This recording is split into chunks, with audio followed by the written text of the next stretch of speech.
This is what has been trending in Kenya. Deputy President Rigathi Gachagua has come out to beg President William Ruto to forgive him and his wife. Rigathi, who was speaking at a church event, told President William Ruto to find it in his heart to forgive him and his wife if they had, in the course of their work, wronged him in any way. Well, it appears that the reality of the impeachment has finally dawned on Rigathi, and he seems to have realized that this impeachment motion ain't a business as usual. When the impeachment discussion leaked to the public, Rigathi was all confident and in fact saying that bring it on. Now, what is interesting is that Kenyans have said that if anyone should be impeached, then let it be both the president and his deputy. The majority of Kenyans argue that the elected Ruto and Gachagua are the functioning pair, and therefore one should not operate without the other. They in fact argue that Ruto is as guilty of the accusations labeled against Gachagua and way more. Gachagua is being accused of gross violation of the constitution. Now, the dark truth of what the government is not telling Kenyans is the exact real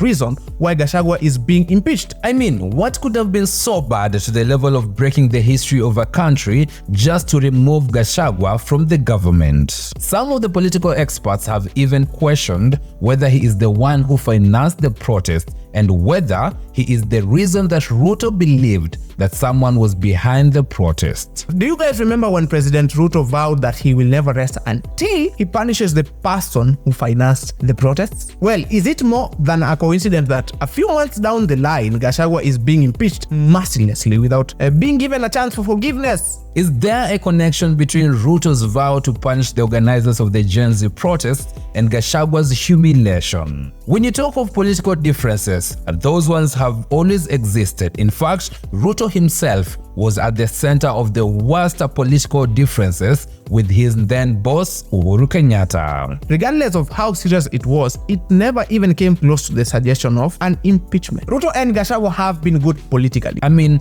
at least that's what we have been seeing. And the only major difference they have ever had was on Raila Odinga and the finance bill. The first time we witnessed a major crack between the two was when the parliament was burnt down and Gachagua issued a statement from the coast while Ruto issued his from the State House. With that said, we can pretty much guess what has caused the fallout between Ruto and Gachagua. That's what's trending. This is Trends with SIKULU.